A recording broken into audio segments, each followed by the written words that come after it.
اور ہم نے داؤد اور سلیمان کو علم بخشا، اور انہوں نے کہا کہ اللہ کا شکر ہے جس نے ہمیں اپنے بہت سے مومن بندوں پر فضیلت دی۔ اور سلیمان داؤد کے قائم مقام ہوئے اور کہنے لگے کہ لوگوں، ہمیں اللہ کی طرف سے جانوروں کی بولی سکھائی گئی ہے اور ہر چیز عنایت فرمائی گئی ہے، بے شک یہ اس کا صریح فضل ہے۔ اور سلیمان کے لیے جنوں اور انسانوں اور پرندوں کے لشکر جمع کیے گئے اور وہ قسم وار کیے گئے تھے، یہاں تک کہ جب چونٹیوں کے میدان میں پہنچے تو ایک چونٹی نے کہا کہ چونٹیوں، اپنے اپنے بلوں میں داخل ہو جاؤ، ایسا نہ ہو کہ سلیمان اور اس کے لشکر تم کو کچل ڈالیں اور ان کو خبر بھی نہ ہو۔ تو وہ اس کی بات سے ہنس پڑے اور کہنے لگے کہ اے پروردگار، مجھے توفیق عنایت کر کہ جو احسان تو نے مجھ پر اور میرے ماں باپ پر کیے ہیں ان کا شکر کروں اور ایسے نیک کام کروں کہ تو ان سے خوش ہو جائے اور مجھے اپنی رحمت سے اپنے نیک بندوں میں داخل فرما۔ اور جب انہوں نے جانوروں کا جائزہ لیا تو کہنے لگے، کیا سبب ہے کہ ہدہد نظر نہیں آتا؟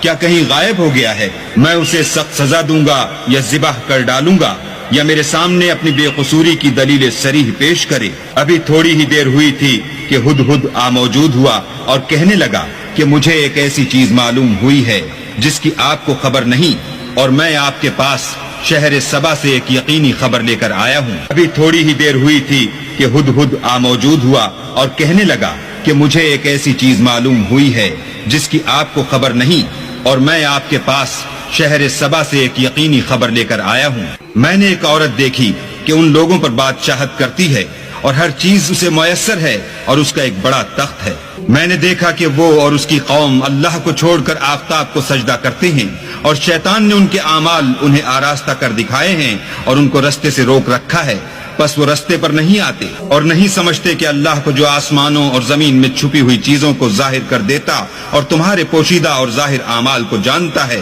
کیوں سجدہ نہ کریں؟ اللہ کے سوا کوئی عبادت کے لائق نہیں، وہی عرش عظیم کا مالک ہے۔ سلیمان نے کہا، اچھا ہم دیکھیں گے تو نے سچ کہا ہے یا تو جھوٹا ہے۔ یہ میرا خط لے جا اور اسے ان کی طرف ڈال دے، پھر ان کے پاس سے پھر آ اور دیکھ کہ وہ کیا جواب دیتے ہیں۔ ملکہ نے کہا کہ دربار والو، میری طرف ایک نامہ گرامی ڈالا گیا ہے، وہ سلیمان کی طرف سے ہے، اور مضمون یہ ہے کہ شروع اللہ کا نام لے کر جو بڑا مہربان نہایت رحم والا ہے، بعد اس کے یہ کہ مجھ سے سرکشی نہ کرو اور مطیع و منقاد ہو کر میرے پاس چلے آؤ۔ خط سنا کر کہنے لگی کہ اے اہل دربار،